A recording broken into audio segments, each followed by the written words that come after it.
Taste the Daily.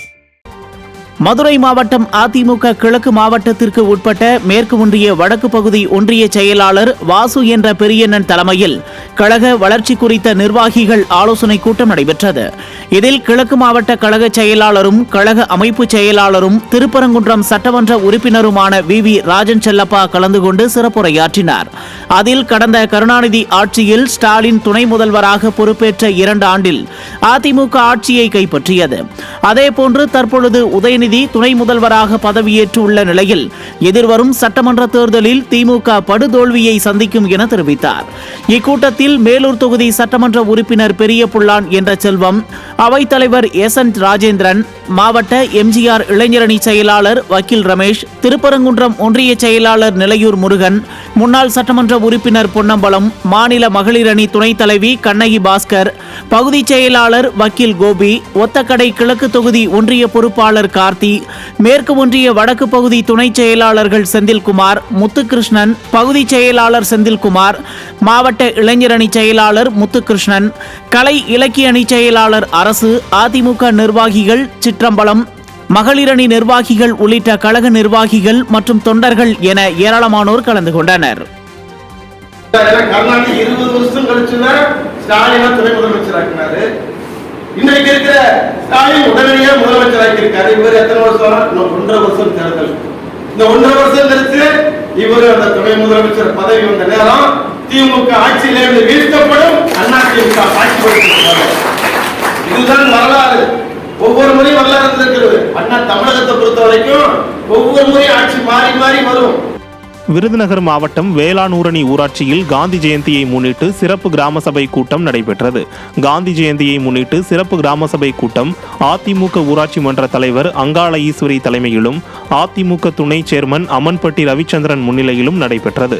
இந்த கிராம சபை கூட்டத்தில் வேளாணூரணி ஊராட்சிக்குட்பட்ட பகுதிகளில் சேதமடைந்துள்ள அரசு கட்டிடங்களை கண்டறிந்து இடித்து அகற்றிட சிறப்பு தீர்மானம் நிறைவேற்றப்பட்டது.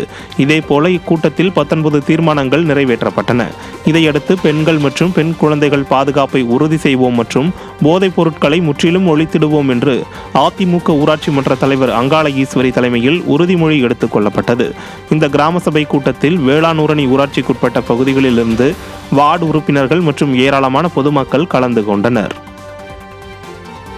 தூத்துக்குடி மாவட்டம் ஸ்ரீவைகுண்டம் அருகே பிரதான சாலையில் வைக்கப்பட்டுள்ள சிசிடிவி கேமராக்கள் பழுதடைந்துள்ளதாக பகுதி மக்கள் குற்றம் சாட்டியுள்ளனர். ஸ்ரீவைகுண்டம் அருகே திருநெல்வேலி திருச்செந்தூர் பிரதான சாலையில் உள்ள ஆழ்வார் திருநகரி பகுதியில் தனியார் பங்களிப்புடன் சிசிடிவி கேமராக்கள் பொருத்தப்பட்டது. இதில் ஆழ்வார் திருநகரி காவல் நிலையம் எதிரே உள்ள பேருந்து நிறுத்த பகுதியில் பிரதான சாலையில் 2 சிசிடிவி கேமராக்கள், காவல் நிலையம் செல்லும் சாலையில் 1 சிசிடிவி கேமரா என மொத்தம் 3 சிசிடிவி கேமராக்கள் கடந்த சில மாதங்களாகவே செயல்படாமல் இருந்து வருகிறது. மேலும் 3 சிசிடிவி கேமராக்களும் தலைகீழாக தொங்கிக் கொண்டுள்ளதாகவும் அப்பகுதி மக்கள் குற்றம் சாட்டியுள்ளனர். குற்ற சம்பவங்களை தடுப்பதற்காகவும் கண்டுபிடிப்பதற்காகவும் காவல்துறை ஏற்பாட்டில் இந்த சிசிடிவி கேமராக்கள் பொருத்தப்பட்டிருந்த நிலையில் அதைத் தொடர்ந்து காவல்துறையினர் பராமரிக்க தவறி வருவதாக பொதுமக்கள் வேதனை தெரிவித்துள்ளனர். கன்னியாகுமரி மாவட்டம் மார்த்தாண்டம் பகுதியில் அமைக்கப்பட்ட இரும்பு பாலம் 2வது முறையாக சேதமடைந்ததால் போக்குவரத்து பாதிப்படைந்தது. பம்பம் பகுதியில் இருந்து குழித்துறை வரை அமைக்கப்பட்ட இரும்பு பாலம் கடந்த 6 மாதங்களுக்கு முன் சேதமடைந்ததால் அப்பகுதியில் போக்குவரத்து நிறுத்தப்பட்டது. இதனையடுத்து எதிர்க்கட்சி தலைவர்கள் பலத்த எதிர்ப்புகளை தெரிவித்ததை அடுத்து சேதமடைந்த பாலம் சீரமைக்கப்பட்டு போக்குவரத்து மீண்டும் துவங்கியது. இந்த நிலையில் தற்போது 2வது முறையாக பாலத்தின் நடுப்பகுதியில் பள்ளம் ஏற்பட்டு சேதமடைந்துள்ளது. ஸ்டாலின் ஆட்சியில் நெடுஞ்சாலைத்துறை அதிகாரிகள் பாலத்தை முறையாக பராமரிக்காததே இதுபோன்ற சேதங்களுக்கு காரணம் என பொதுமக்கள் புகார் கூறியுள்ளனர். காஞ்சிபுரத்தில் 6 வயது சிறுவன் ஓரின சேர்க்கைக்கு இணங்க மறுத்ததால் அரசு ஊழியர் அடித்து கொலை செய்த சம்பவம் பேரதிர்ச்சியை ஏற்படுத்தியுள்ளது. காஞ்சிபுரம் சர்வே துறையில் ஆய்வாளராக பணியாற்றும் ராஜேஷ் என்பவருக்கும் தனலட்சுமி என்பவருக்கும் திருமணத்தை மீறிய உறவு இருந்துள்ளது. இந்த நிலையில் தனலட்சுமியின் 9 வயது மகளையும் 6 வயது மகனையும் தன் வீட்டிற்கு அழைத்து சென்ற ராஜேஷ் அவர்களிடம் பாலியல் சீண்டலில் ஈடுபட்டுள்ளார்.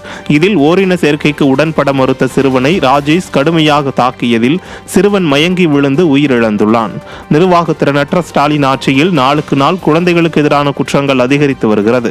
இந்த பொம்மை முதல்வரின் மீதோ காவல்துறையின் மீதோ மாவட்ட ஆட்சியர்கள் மீதோ அரசு ஊழியர்களுக்கு கிஞ்சித்தும் பயம் இருந்திருந்தால் அவர்கள் இத்தகைய குற்றங்களில் ஈடுபடுவார்களா என பொதுமக்கள் கேள்வி எழுப்பியுள்ளனர்.